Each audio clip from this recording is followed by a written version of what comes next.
देखिए, कभी कभी हमारे सामने एक ऐसी सिचुएशन आ जाती है जहाँ पर एक तरफ हमारी जिम्मेदारी होती है और दूसरी तरफ हमारे सपने होते हैं। Hello everyone, welcome back to Parvati Academy. साथियों, आज के इस वीडियो में हम एक प्रॉब्लम और उसके सॉल्यूशन पर फोकस करने वाले हैं। आज सुबह ही मुझे एक मेल आया जिसमें 25 ईयर की एक लेडीज़ बताती हैं कि अभी उनके मैरिज को 6 महीने हुए हैं और अब उनके इन लॉज और उनके मायके वाले उन्हें सजेस्ट कर रहे हैं कि वो बेबी प्लान करें। पहली बार तो वो एमबीबीएस करना चाहती हैं, जिसको कंप्लीट करते करते वो 31 ईयर की हो जाएंगी। और उनकी मम्मी का कंसर्न इसलिए भी है क्योंकि हेरिडिटरी अगर हम देखें तो उनके मम्मी का मेनोपॉज 35 की एज में हो गया था।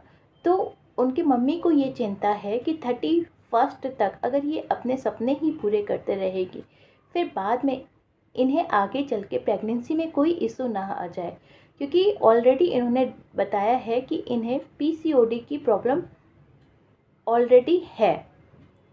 अब फैमिली इनकी सपोर्टिव है।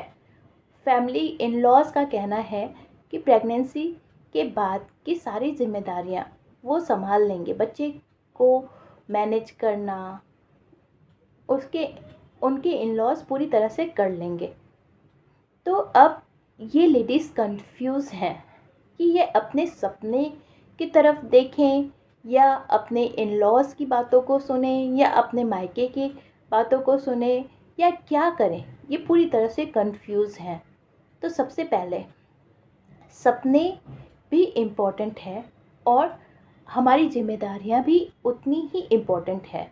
इसमें से किसी एक के बिना भी हमारा जीवन कंप्लीट नहीं होता, मगर इस कंडीशन में प्रायोरिटी चेंज होती है, क्योंकि जब इतने सारे लोग आपको सजेस्ट कर रहे हैं, वो आपसे कोई ज़बरदस्ती नहीं कर रहे हैं, वो जस्ट अपना ओपिनियन बता रहे हैं आपको।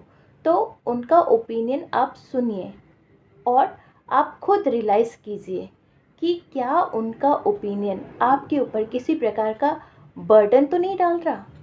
अब देखिए, वो जो अपना ओपिनियन आपके आगे रख रहे हैं उसके पीछे लॉजिक है। वो कोई आपके दुश्मन नहीं है।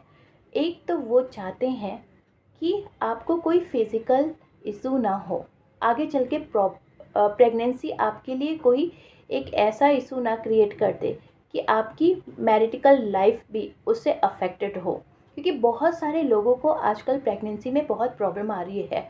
इसीलिए टेस्ट ट्यूब बेबी और बाकी भी क्या क्या चीज़ें की जा रही है उसी प्रेगनेंसी के लिए।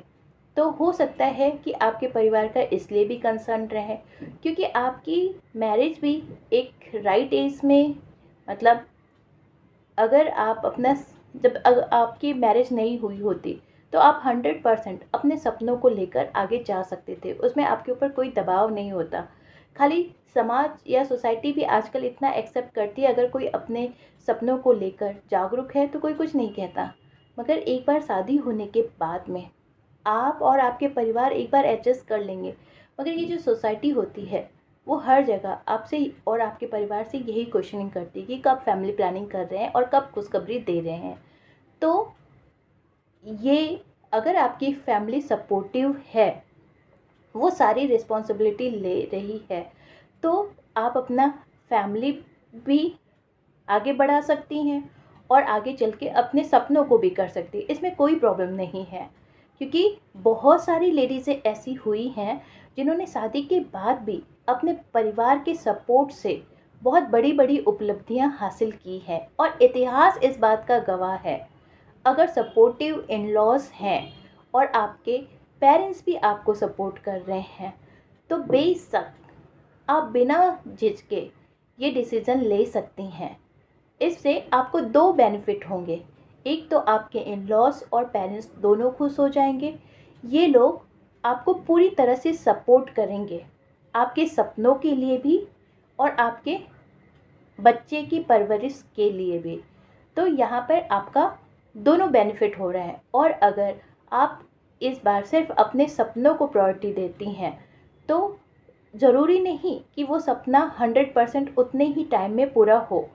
उसमें कुछ अड़चन भी आ सकती है और फिर उसके बाद में प्रेगनेंसी में भी कुछ प्रॉब्लम आ सकती है। और अगर तब कुछ प्रॉब्लम आती है तो इन लॉज और आपके पेरेंट्स आपको ब्लेम भी कर सकते हैं कि तुमने अपनी मनमानी की, और हो सकता है कि उस समय आपको कोई सपोर्ट भी ना करें। तो अगर आपको ये अपॉर्चुनिटी मिल रही है, आपको सब सपोर्ट करने के लिए तैयार हैं, तो आपको इस बारे में सोचना चाहिए। अदरवाइज़ ये पूरी तरह से आपका डिसीज़न है कि आप बेहतर समझ सकती हैं कि आपके सपने आपके लिए कितने ज़रूरी हैं और आपकी ज़िम्मेदारियां आपके लिए कितनी ज़रूरी है।